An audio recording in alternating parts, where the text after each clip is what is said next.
माता दी आप सभी लोगों को फूल देव पर्व की हार्दिक शुभकामनाएं। और देखिए ये देखिए मेरा भतीजा आया आज, ये यहाँ पर फूल डालेगा क्योंकि छोटी कन्या तो आई नहीं, तो आज यही आया। ये देखिए तो टोकरी में फूल रखे हैं, तो अब इसे लेके जाऊंगी मैं मंदिर में ऊपर, इसका पूजन करूंगी। हैप्पी संक्रांत। आ जाओ।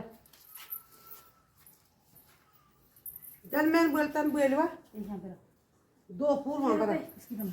हाँ ये उल्टा हाथ उठा दो, उधर से रख। दो वहाँ वीडियो में करो और पे ना मत यहाँ पे रख दे, यहाँ पे वहाँ एक, वहाँ पे यहाँ एक, यहाँ पे रख, वहाँ पे रख, यहाँ पे भी रख। काफी सुंदर लग रहा है। बहन आता ना धर्म बहन आता ना। जय माता दी, सभी बड़ों को प्रणाम, छोटों को प्यार। आज ब्लॉग की शुरुआत एक नई वीडियो के साथ। तो आज है ऊपर करना संक्रांत और चैत का महीना है, तो आज से हमारे पहाड़ों में, उत्तराखंड में कन्याएं और छोटे बच्चे डेलियों में फूल रखते हैं। इसका भी एक विधान होता है, इसमें आपको डिटेल में बताऊंगी कि इसका एक क्या रिवाज होता है, क्यों रखे जाते हैं फूल। तो कन्याएं तो यहाँ पर है नहीं, क्योंकि अब एक मॉडर्न जमाना आ गया है कि आजकल प्लेन्स के लोगों को बड़ी शर्म आती है अपनी बेटियों को फूल डालने के लिए भेजने में। तो ये मेरा भतीजा है, आज ये आया है, ये भी एक बाल स्वरूप है। तो ये देखिए इसके द्वारा सबसे पहले यहाँ मंदिर की डेलियों में फूल रखे गए हैं। अब जाएंगे हम लोग नीचे, तो चलिए आप लोग को बताएंगे रिवाज को मनाते हैं। चल फूल तू बोलते मैं बोलो होगा माता फूला फूल, होगा माता फूला फूल। आइए दोस्तों, इसको लगा लो। अब यहाँ पर देखिए, अब दूसरी यहाँ पर घर की चौखट पे फूल रखे जाते हैं। अरे ऊपर रखना डेली में, हाँ तो यहाँ पे रख। ये देखिए अब यहाँ पर दूसरे दरवाजे पर, और ये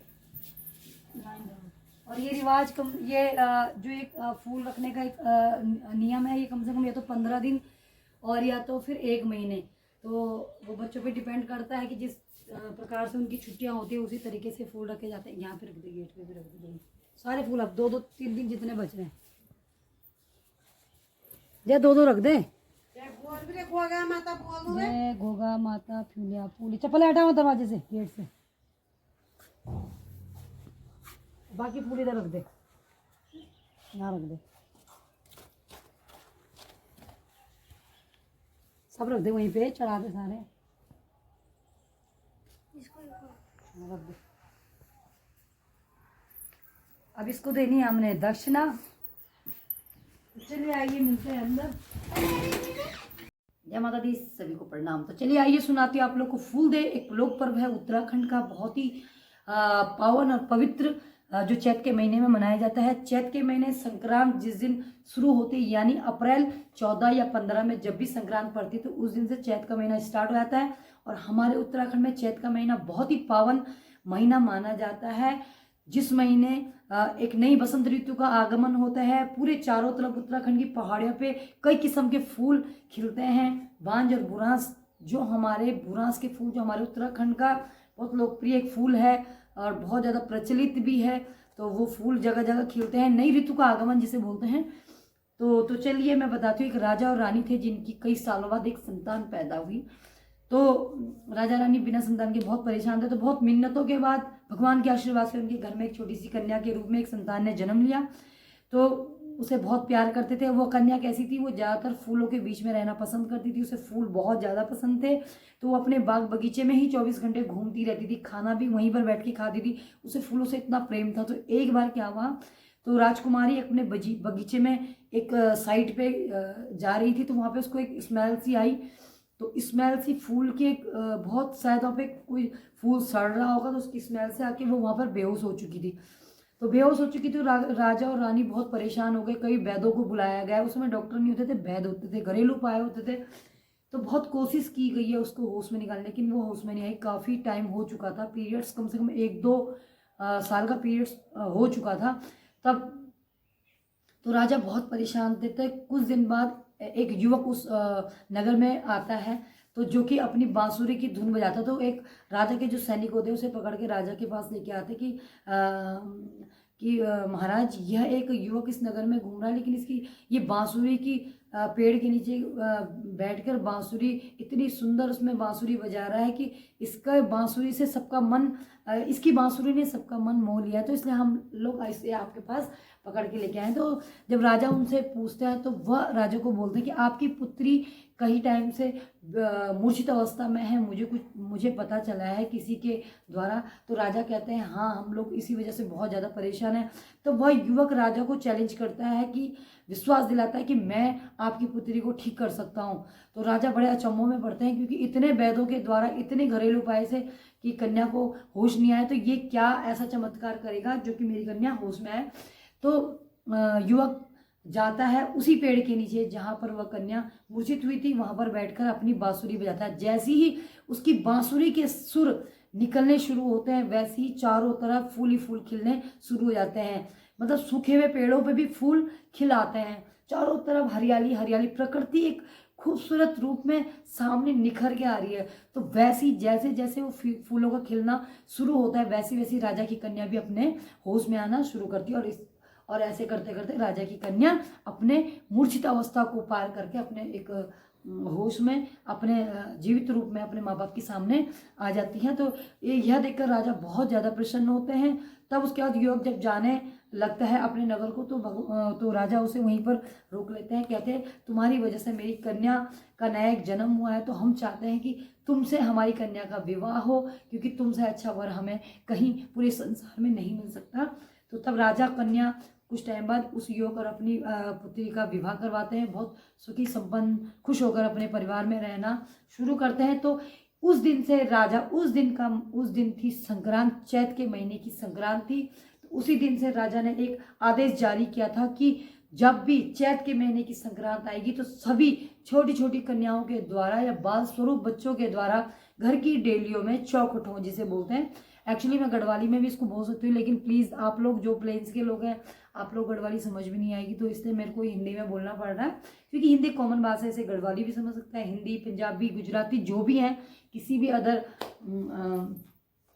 स्टेट के लोग हैं तो सभी इसको समझ सकते हैं कि उत्तराखंड का एक लोक पर्व है, ये क्यों मनाया जाता है। तो मेरा आप लोगों से भी निवेदन है, इस लोक पर्व का महत्व होता है घरों में फूल डालने का, क्योंकि वो बच्चे बाल स्वरूप, वो सारी जगह उत्तराखंड में नहीं पूरे हमारे हिंदुस्तान में बाल बच्चों को बाल स्वरूप भगवान का स्वरूप माना जाता है। तो उन कन्याओं के द्वारा जो चौखटों पे फूल डाले जाते हैं, वह उद्देश्य है घर के अंदर सुख और समृद्धि आने का। जिस तरीके से इस चैत के महीने प्रकृति एक नया रूप निखार के ले आते, तो उसका एक संदेश होता है कि आपके घरों में भी एक नई खुशियां आए, एक नया आगमन हो, एक नई खुशियों का आगमन हो, दुख घर से बाहर जाए। तो यही इसीलिए ये फूलदेई का पर्व मनाया जाता है। मैं आप लोग को छोटी छोटी वीडियो की क्लिप बताऊंगी, ये मेरे ससुराल मेरे घर में। तो देखिए हम लोग किस तरीके से मंदिर से झांकी निकाली जाती है, एक डोली बनाई जाती है फूलों की। तो गांव के बच्चे हमारे, एक लड़का आगे से पकड़ेगा और एक पीछे से पकड़ेगा, तो छोटी छोटी जो कन्याएं होती है टोकरियों में फूल लिए घूमती रहती है। तो ये हमारे जो उत्तराखंड में पहले होता था फ्यूली का फूल, पीले रंग का होता है, गुड़हल जैसा होता है, गुड़हल चौड़ी पत्तियों वाला। तो गुड़हल बड़ा होता है, ये छोटे से आकार में होता है, बहुत ही सुंदर, बिल्कुल मैं आपको बतानी बिल्कुल येलो कलर का। तो उसे हम लोग भी जब बचपन में छोटे छोटे थे तो हम लोग भी इसे शाम को टोकरियां भर भर के अपने खेतों के किनारों से फूल इकट्ठे करके रखते थे, फिर सुबह जाके सबकी चौखटों पे ये फूल अपने पूरे गांव में पड़ोस में। देखिए अब कई लोगों को शर्म आती है अपने बच्चों को भेजने से, लेकिन नहीं, देखिए ये हमारा पर्व है, इसे आगे बढ़ाइए, हमारी उत्तराखंड की संस्कृति है, अपनी संस्कृति को मोटिवेट कीजिए। ना कि आप लोग को शर्म आ रही है, आप लोग अपने बच्चों को नहीं, ये धारणा आप लोग अपने दिमाग से निकालिए। और जितने भी प्लेन्स के लोग भी अगर ये वीडियो देख रहे हैं, मैं आप लोगों से रिक्वेस्ट करती हूँ, आप लोग भी देखिए, कन्या आप भी जब भी चैत का महीना होता है, आप भी अपने छोटे छोटे बच्चों के द्वारा अपनी डेलियों में ये फूल रखवाइए। देखिए कितना सुंदर इसका आगमन होगा, कितना सुंदर, आप लोगों को भी बड़ी खुशी महसूस होगी ये करने से। ये कोई उत्तराखंड, पूरा देश अगर इस चीज़ को करे, बहुत ही अच्छी चीज़ है, यह बहुत ही पावन चीज़ है और बहुत ही सुंदर। चैत का महीना तो वैसे भी हमारे उत्तराखंड में सबसे पावन जो नवरात्रे माने जाते हैं वो चैत के नवरात्रे माने जाते हैं। असूच के नवरात्रे जो हैं वो इतने पावरफुल नहीं होते जितने चैत के नवरात्रे मनाए जाते हैं। तो आप सभी लोगों से मेरा निवेदन है, प्लीज़ सभी लोग जितने भी हम इस हिंदुस्तान में जितने भी हम लोग धर्मों को मानते हैं, जितने भी हम लोग हिंदू हैं, हम लोग अपने हिंदुत्व को मानते हैं, तो आप लोग भी इन रीतों को अपनाइए अपनी छोटी छोटी कन्याओं के द्वारा अपने घरों की देवियों में। और 8 दिन, कहीं 8 दिन, कहीं 15 दिन और कहीं 1 महीना, फिर 8 दिन के बाद हम उन बच्चों को उपहार रूप में उनको दक्षिणा दी जाती है, उनका पूजन किया जाता है, उन्हें जिमा, जैसे हम लोग कन्या जिमाते हैं वैसे। तो फिर 8वें दिन उनके लिए भोजन अलग अलग प्रकार के, सभी बच्चों को एक जगह इकट्ठा होकर उनके लिए पकवान बनाए जाते हैं, उन्हें उनके लिए अलग अलग वैरायटी के पकवान खिलाकर उनको जिमाया जाता है। तो बहुत सुंदर रीत है। तो और देखिए कितना सुंदर लगता है गांव की, जब रास्तों में वो बच्चे, छोटे छोटे बच्चे फूलों की टोकरियां लेके चलते, तो ऐसे लगता है कि साक्षात माँ का स्वरूप, माता रानी के स्वरूप देखिए ये हमारे घरों के अंदर आ रहे हैं। तो देखो कितना सुंदर आगमन है। तो इसी के साथ मैं वीडियो को एंड करती हूँ। आप लोग भी इस रीत को अपनाइए। ये उत्तराखंड तक ही सीमित नहीं है, हमारे पूरे देश के लिए बहुत शुभकारी है। तो इसी के साथ आप लोग को चैत का महीना बहुत बहुत मुबारक हो। चैत की नवरात्रि भी मुबारक। उससे पहले आप लोग को होली की भी बहुत बहुत शुभकामनाएं। तो इसी के साथ मैं वीडियो को एंड करती हूँ। आप लोग वीडियो को लाइक और सब्सक्राइब जरूर कीजिए। जय माता दी, जय उत्तराखंड।